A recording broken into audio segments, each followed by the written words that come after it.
Hey, welcome back. Sorry, I've been gone for like 7 years in YouTube time. Things happen. Yeah, I don't consider myself an avid YouTuber by any means. I also apologize for our little friend here. I didn't know where else to put him, so I just kind of hung him up. He's coming along for the ride.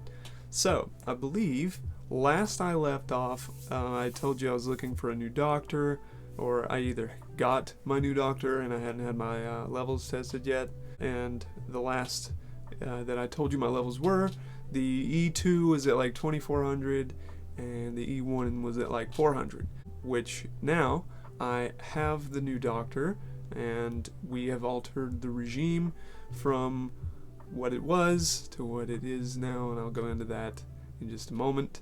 I also have stopped taking Spiro, thank the Lord. So the old regime was to take 40 milligrams every 2 weeks, which was a 2 milliliter shot every 2 weeks.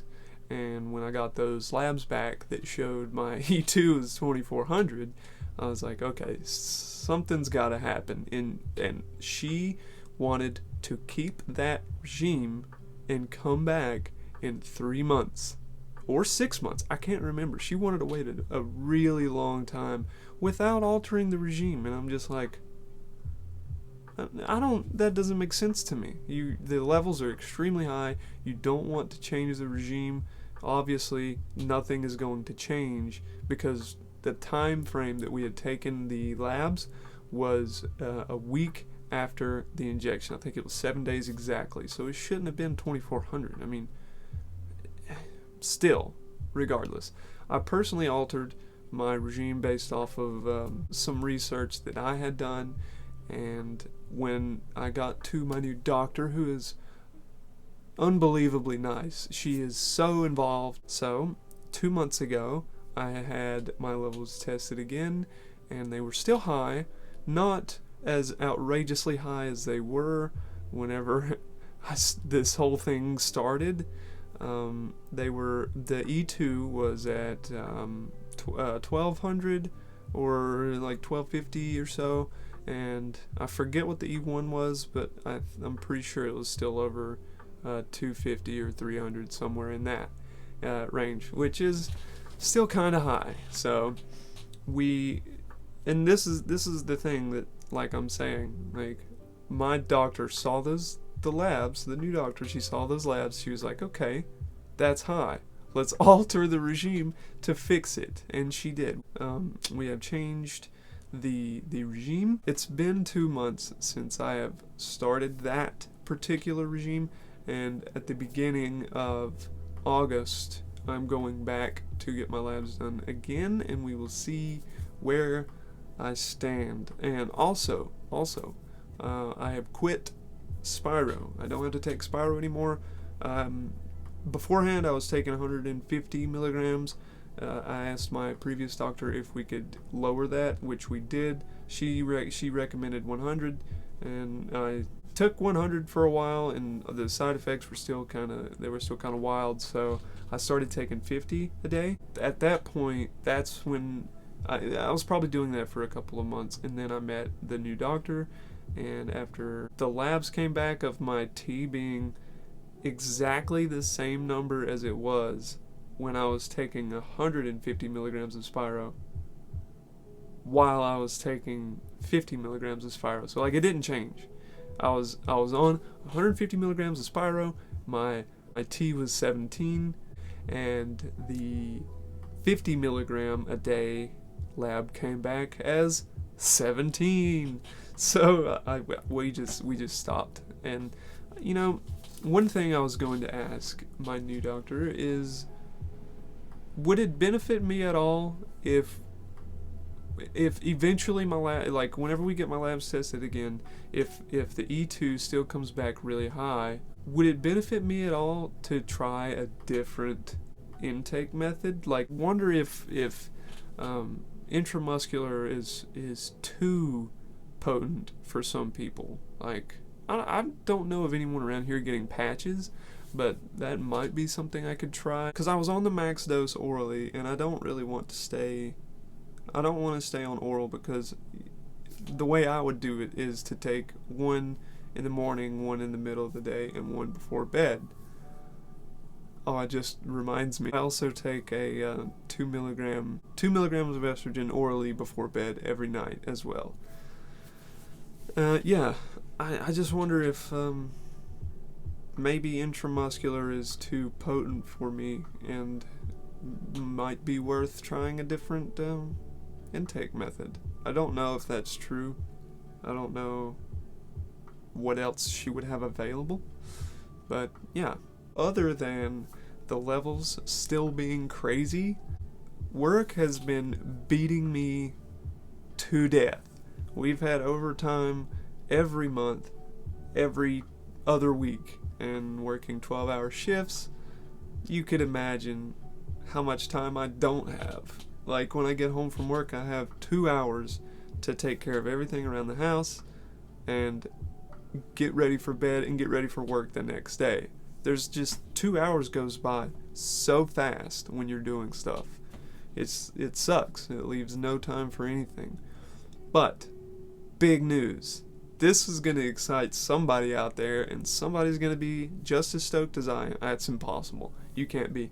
I submitted, after doing my due diligence in research and looking at testimonials and results and talking with people who had went through this doctor or surgeon, and I have decided to go with the incredibly long 3-year wait list of Dr. Bowers for bottom surgery. Now, I may or may not have mentioned this in one of my previous videos, but the insurance that I have through work does cover bottom surgery, which is huge. Like, that is amazing. That I showed that to my mom, and we both freaked out together. But yeah, so it's covered, which I can't stop smiling about it now. Yeah, I decided to go with Dr. Bowers. There are a lot of surgeons that you can go through, and there are a lot of people who will give you every small tidbit of information that you could ever imagine, and you really just have to honestly just take an educated guess on who you're going to go with. If you want the surgery, it's going to take hours and hours and hours of research for you to make up your mind, and I don't blame anyone for going with any one surgeon. Like, obviously they had what you wanted. If you did the appropriate amount of just learning about the process and who does what and the aftercare and how things are going to work, obviously that surgeon had something that you wanted, and Dr. Bowers has pretty much, minus a thing or two here and there, exactly what I wanted. And you know, one big thing that definitely is like a small comfort in the back of my mind, not small, it's pretty substantial, a comfort in the back of my mind is knowing that Dr. Bowers is herself a trans woman, which, yeah, shout out to that woman. I sent off my $1,000 deposit, I think it was the 23rd of May, so my surgery date is, as of right now, scheduled for somewhere in January of 2025, but I'm on the cancellation list, as I'm sure almost everyone is, so it could be towards the end of next year, 2022, or early 2023, which is fine with me. I got the date, and that is enough motivation for me to stay with the shitty job and the shitty third shift and the shitty overtime and the shitty people that I work with, and just stick it out, get the surgery, go back to work for a little while, and then find a new job. And if, you know, if it all, I know it'll all work out because it always does. So that's my plan right now, is to just hang in there at work and keep trying to get my levels right. As for like results and stuff from HRT, it's been so weird, because we talked about how they had plateaued at like 4 months, and then I found out my levels were extremely high, and no results have happened since then. And I lowered my intake, and I altered the regime 3 times now since I figured out that they were so high. My boobs have been sore, and then not sore, and then sore, and then not sore, and then one was sore, and then the other was sore, and it's just been so weird. Like, I think they are still, like, dormant, I guess. I don't know. Once I quit Spiro, I noticed that the little knot ball, whatever, behind the nipple kind of got soft and ambiguous. It wasn't really as firm and defined as it used to be. It's been a couple of months since I've quit Spiro, and I noticed that it is no longer as prominent as it once was. But the overall shape of them stayed the same, and they look a little bit larger. And when I say a little bit, I mean, if I showed you a picture from 4 months ago and then a picture right now, you wouldn't be able to tell the difference. And whenever you just religiously inspect your body, I forget what that's called, where you're just like obsessed with how you look, and you just find all these little small things wrong with you that aren't actually wrong with you. You see things that don't really that aren't there. You make up these things in your mind, which is probably what I do. Definitely what I do. So but I know they haven't been growing, which is a problem for me. So as of right now, eventually I will look into breast augmentation if my new doctor can't figure out a regime that fixes that. I haven't tried suitcasing progesterone. I haven't tried bicalutamide. I haven't tried a lot of the stuff that's on like the Dr. Powers list. And by the way, I submitted my application to get on Dr. Powers' waiting list November 23rd of last year. It's been like 7 or 8 months, and I've seen people on Reddit that have gotten in 4 months and 3 months and 2 months, and not people that were from Michigan either. So I don't know what's up with that. That's kind of weird.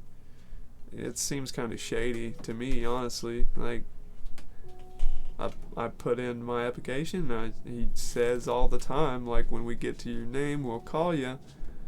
If someone puts in their application 3 months after me, where was my name in there, you know? So I verified multiple times in the email that I sent the information to contact me was correct, and it was, and I still haven't got a call. So I've kind of given up hope on Dr. Powers, but that doesn't mean all hope is lost. So I'm still painting miniatures. I'm still building my little army.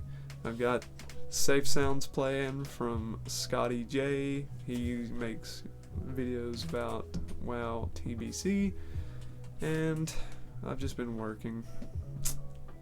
You know, my job wears me out, so don't really want to just come home and sit down and talk to a camera when I've got laundry to do and food to make and things to clean. So I do apologize for being away for so long, and it will probably happen again, but I'm still here, and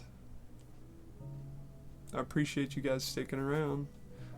I will let you know at the beginning of August when I have my next lab results in. I will let you know, and until then, I guess here you can see how long my hair is now. It's gotten considerably longer, way down to my waist, and I can almost tuck it in my pants. So until then, stay classy, have a wonderful day, and is it Thursday yet?